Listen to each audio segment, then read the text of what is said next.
Hey YouTube, what's going on? ZeroMagnumX here. I know I didn't record Monday Magic for you guys because I was busy, but here is a spoiler for you guys. I'm going to go over the relevant cards for standard play, for the most part, and maybe even one or two cards that might be modern playable, but I'm not really going to look into limited or EDH or commander cards, because those are always fun and techy and all this other stuff. If you guys want to look at it more in depth and you think other cards are going to be like more relevant than what I'm showing or on here at this moment, there's only 114 out of 274, so there's going to be probably more relevant and irrelevant cards coming out. Anyway, I'm going to go over what I think is relevant, and hopefully you guys like it. And if you guys think I should add anything to, I'll do another video and add it. Okay, first up, we have Jace. I think he's really underestimated right now. I don't know how many out there of you have played against Galvany Township, but that +1 counter can change you from a life or death situation. Jace has that ability to do it, and I think his +1 is actually pretty important to give your opponent's creatures -1/-0. It's basically having your damage. The -2 is okay. It's a mini factor fiction for those who don't know it. You look at the top three, your opponent separates those into two piles, you pick one, and the other goes to your graveyard. Well, fair enough. His -8, though, for each player, search that player's library for a non-land card and exile it. Then, that player shuffles his or her library. You may cast those cards without paying their mana costs. That's pretty cool, because you can just take all of your opponent's bombs or whatever you feel like and put them on your side of the field. The thing is that he's a 4-drop for 4 loyalty, so he comes out with 5, so you're able to get to his ultimate in 3 turns. So long as you're able to protect him. He's more of a control card, but that's okay. Next up is Gutter Snipe. Whenever you cast an instant or sorcery spell, Gutter Snipe deals 2 damage to each opponent. Okay. He's okay. I don't know how far he's going to get, and I don't know how good he's going to be, but he could be very interesting. This guy has to pan out in the meta. A lot of people are hyping him, but if anything, he may see Storm Deck play just to throw 2/2/2/2/2/2 at the opponent, like, continuously. Alright. Next up is one of the most fantastic cards in the set, is Abrupt Decay. It's 1 black, 1 green, it can't be countered, and destroys target non-land permanent with converted mana cost 3 or less. Pretty self-explanatory why it's good. I mean, the thing can't be countered. That means your creature, your Oblivion Ring, whatever, is gone. Okay, Archon of the Triumvirate. Sorry if I killed that word. This is one of the pre-release cards, but I think it's actually pretty good. It's a 7-drop, so it's a hefty price for a 4/5. But he's able to detain 2, and whenever you detain, and they're non-land permanents, until your next turn, those permanents can't attack or block, or their activated abilities can't be activated. Geez, this sounds like arrest. So, you know, if you're detained, you're arrested. Get it? Good job, Wizards, on the humor. Next up is the Azorius Charms. I think the charms are going to be wonderful. In fact, I own 4 of the Izzet Charms because I traded for them whenever the Golgari versus Izzet decks came out. So, the Azorius Charm says choose one. Creatures you control gain lifelink until end of turn. That can be super important. Draw a card. That's okay. I mean, it's strictly worse in that case. Think twice. Or, you put a target attacking or blocking creature on top of its owner's library. So, if the thing doesn't have haste, you're time walking them. You're causing their card to go back, and they have to do something again. Okay, you can't really see him, unfortunately, but this is Corpse Jack Menace. He's actually pretty cool. I think he's one of the preview cards for the Golgari. Anyway, if one or more 1/1 counters are placed on a creature you control, put twice that many. The reason I'm saying he's good is you might see Jund using him with a lot of their unleashes, so the unleash cards get ridiculously over the top big, and they can be really powerful. I think that might happen. Next up is Oblivion Ring on steroids. And the only reason this card exists is because of Abrupt Decay and being in the same meta. Otherwise, this card would be bonkers. It might as well be a one-side board wipe for any copies they have. When it enters the battlefield, exit target non-land permanent not named Detention Sphere. So you can't target itself, so it's better. O-Ring can't target O-Ring, can't target O-Ring. Okay, cool. And all other permanents with the same name as that permanent. So it's pretty cool. When it leaves the field, it has the claws of O-Ring. They all come back. So it's really, really neat to hit, like, if they're like Stringeroo guys, Stringeroo guys, you can be like, they're all gone for 3 instead of a board wipe. So it is a nice way to deal with that. But like I said, it kind of kills them. Okay, Epic Experiment. I'm only previewing this card because I'm in between how good it's going to be. I personally like this card. I think it's a fantastic mythic, and I hope I pull in a pre-release if I'm under Izzet, along with a lot of great spells that actually do something, so whenever I drop this, I can almost win. It'll be a win condition. That's what I hope, because I'm doing Izzet and Azorius for the pre-releases, just in case anyone wants to know. If you're watching this, you probably understand how the pre-release is going to work.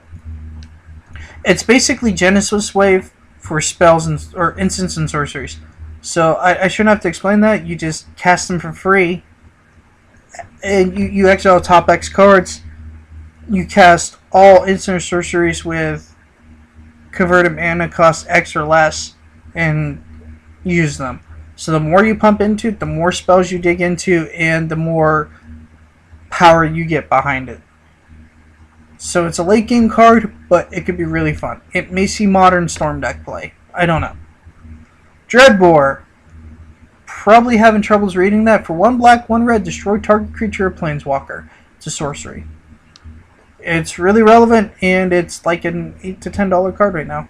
Okay, Aspera is going to be blue-white control's new bomb. I'm pretty sure of that. Flying, whenever a creature attacks you or planeswalker you control, you may draw a card. This is also where Jace becomes incredibly important.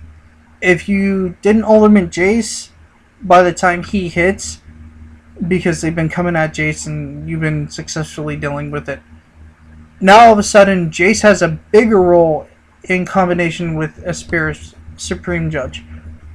You draw a lot of cards for free, and then control, that's your best ally, so to speak. I don't like his 4 toughness, but we'll see what happens. Izzet Charms.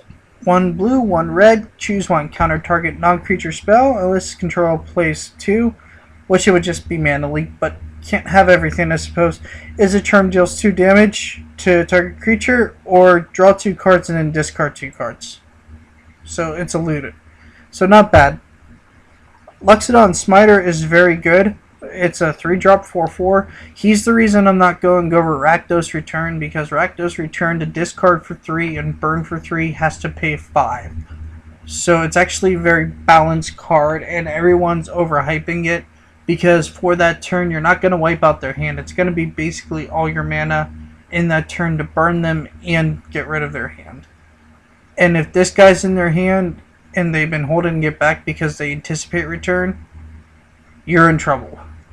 Because his clause is, if a spell an opponent controls causes you to discard Luxodon Smiter, put it on the battlefield instead of putting it into the graveyard. Very good card. Loleth Troll. Okay. Alright, unfortunately some of these are foreign. Or I guess it's Loincloth Troll. So, real fast. Apologies. Oh, it does say Loleth Troll, so... Anyway, it's a zombie troll, 1 black, 1 green, trample. Discard a card, put a 1/1 counter on it, and it has regen. This is kind of the guy I was talking about being very, very good. Alongside things like, you know, the big green fungus. Can't remember its name offhand right now. Apologies for that. I just went over him. So, he's probably in here somewhere, because I'm going after him. Give me a second. Again, sincere apologies. Yes, Corpse Jack Menace. So, him and Troll really go well together. This guy's a solid 4/4/4, and then if you're running something like Black Green Zombies, your Troll, which is a zombie, he's not, unfortunately, Corpse Jack that is. But your guy just gets 2 counters for each card you discard. So it goes from like a 2/1 or 3/2 or whatever you had it into like a 5/4 into a 7/6. I mean, he can get ridiculously big when this guy's on the field, and he's Trampler. So he's actually a pretty frightening card, and you're probably hoping you have Abrupt Decay ready to go.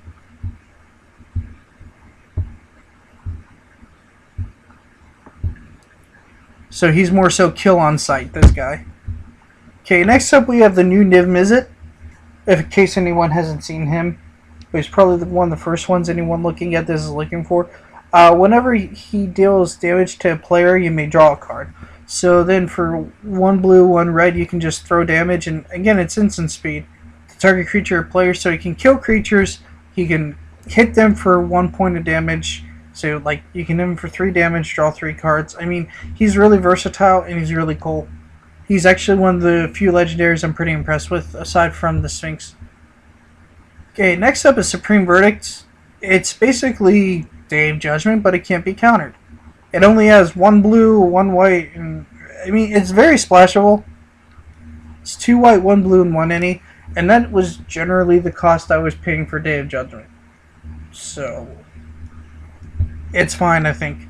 It just means you can't do anything with it outside of blue-white control, which is where I think control needs to be. Vraska we'll get to. Okay, Judge's Familiar. In fact, we'll put Vraska over here because I have a little bit of discussion on her. Sacrifice Judge's Familiar. Counter target instant sorcery spell unless his controller pays 1. Fair enough. It's pretty self-explanatory. You can get rid of Abrupt Decay. This might, or no, you can't. Abrupt Decay can't be countered. But this is a way around certain cards, so I think it's fine. This guy's pretty cool. I hope he sees play. Whenever you cast an instant or sorcery spell, put 2 1/1 counters on him. This might see play in June, actually. With Corpse Jack Menace. He's another card. You put him out for red. And eventually a Corpse Jack Menace. Because you do put twice that many counters on it, for exiling 1 spell, I'm pretty sure this guy gets 4 1/1 counters. It's pretty cool, actually. This guy might see play in June to over Izzet or Delver, like people were thinking it will. Because if you have Menace and this guy in the field, you can cast, like, I don't know, a Dreadbore that's irrelevant, exile it, and this guy just became, because he's getting +4/+4, so he's a 5/6. It's pretty nuts for Jund. Just making a point. Okay, next is also finally Slitherhead. It's a 1/1 for 1 plant zombie, so it's another 1-drop for zombies and other things, and maybe even Jund. And it's scavenge 0, so whatever it dies, you put that many 1/1 counters on it, and that are equal to its power. So something gets 1/1 for 1. I mean, it's a solid, okay creature. I don't know if it will see standard. I mean, the fact that it says plant zombie and might. Okay, finally, we're gonna get to Vraska. She's obviously the money card in this set, but I think people are overhyping her for 3 reasons. Number 1, Oblivion Ring. Number 2, Oblivion Ring. Number 3, Oblivion Ring. Kind of a joke. But she can still be countered. Okay? Like all walkers can. She has no inherent protection. When you land her, she's still weak to things like Oblivion Ring, even though Abrupt Decay can mess that up and free her. She's very, very mean when she does land, but her ability is kind of encouraging you not to attack her and just attack the opponent.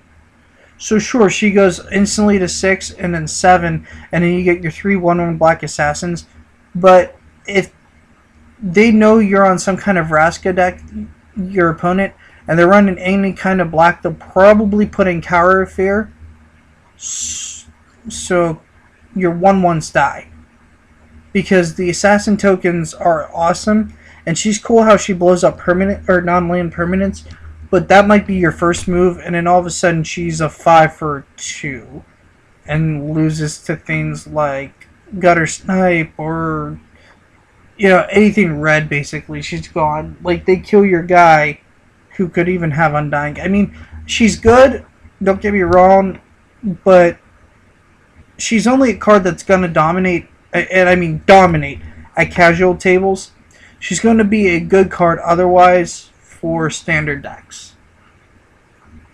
She's no Mind Sculptor or anything like that. She's just a powerful walker and the money card of the set, because she's one of the first walkers that are ever printed that basically lets you win the game if she gets off.